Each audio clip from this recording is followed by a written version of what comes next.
నమస్తే, జై శ్రీరామ్. జై శ్రీరామ్ అన్న, చెప్పండి అసలు ఏంది మార్వాడి గో బ్యాక్ అని అంటున్నారు? మనం ఉన్నది భారతదేశంలో ఉన్నామా లేకుంటే ఇతర విదేశీ దేశాలలో ఉన్నాం? ఇది మార్వాడి గో బ్యాక్ అనే పథకం అది మంచి పద్ధతి కాదు. అది ఎక్కడైతే సంఘటన జరిగిందో, ఎవరైతే ఆ మార్వాడి ఎవరైతే అతను సాధారణ వ్యక్తిని కొట్టారో అక్కడనే ఆ షాప్ అతన్ని మనం నిలదీసి అడగవచ్చు. మీ సహకారం ద్వారా కూడా నేను కూడా వచ్చి అడుగుతా, ఎందుకు కొట్టిన అతను తప్పేంది అని.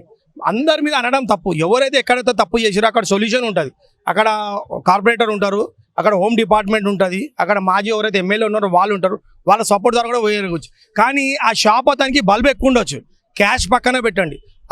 ఇంకో అతను కూడా ఎవరికైనా ఇన్సిడెంట్ జరిగిందని కూడా నాకు ఇన్ఫర్మేషన్ వచ్చింది, తెలిసింది ఆ విషయం. అడగాలి ఎందుకు కొట్టిండు, ఆయన తప్పేంది అంతే. కానీ అలా చేయడం చాలా తప్పు. మార్వాడి గో బ్యాక్ అని చెప్పడం, ఒక వ్యక్తి చేసినటువంటి తప్పుకి ఆ కులాన్ని మొత్తానికి ఆ సామాజిక వర్గానికి మొత్తం ఆపాదించడం ఎంతవరకు కరెక్ట్ అంటారు? ఇది పెద్ద రాజకీయ కుట్రనే కనిపిస్తుంది బ్రదర్. ఇది ఇంకోటి ఏంది, ఇప్పుడు మేము నిజాం పీరియడ్ నుంచి ఉన్నాం ఇక్కడ, మా గ్రాండ్ ఫాదర్స్ మేమందరం.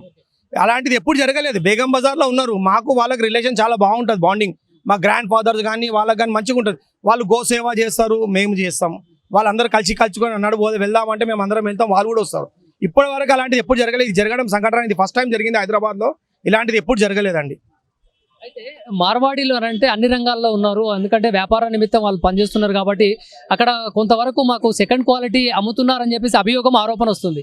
వాస్తవానికి చట్టం ఉంది ఇక్కడ. మార్వాడీస్ ఉన్నారు అంటే వాళ్ళ గ్రాండ్ ఫాదర్స్ ఉన్నారు, వాళ్ళ పిల్లలను వాళ్ళకు గుండెబెట్టి చేస్తున్నారు. ఇప్పుడు మా గ్రాండ్ ఫాదర్స్, మా ఫాదర్ కూడా బిజినెస్ చేసిరండి.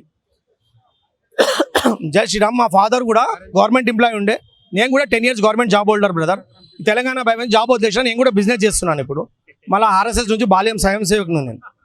ఈ సనాతన హిందూ ధర్మం కోసము మేము ఏదో ఒక సోషల్ యాక్టివిటీ చేస్తున్నాం. ఇదంతా మా టీం వర్క్ చేస్తాం మేము అందరం గ్రౌండ్ లెవెల్గా. ఇక్కడ అందరూ ఏంది, ఒక మంచి చేయాలని ఆలోచిస్తారు కానీ చెడు ఉద్దేశం ఎవరికి ఉండదు. మా ఫాదర్ కూడా ఒక చీమకు హాని చేయదని నేర్పించాడు.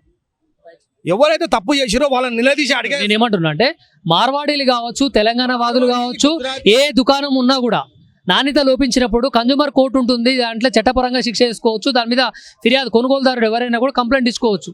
మార్వాడి గో ప్యాక్ అని గుజరాతీ అని చెప్పడం చాలా తప్పు బ్రదర్. అది చాలా అంటే చాలా తప్పు ఇక్కడ. ఎందుకంటే మేము నిజాం పీరియడ్ నుంచి ఉండి చూస్తున్నాం కదా, వాళ్ళు కూడా ఉన్నారు.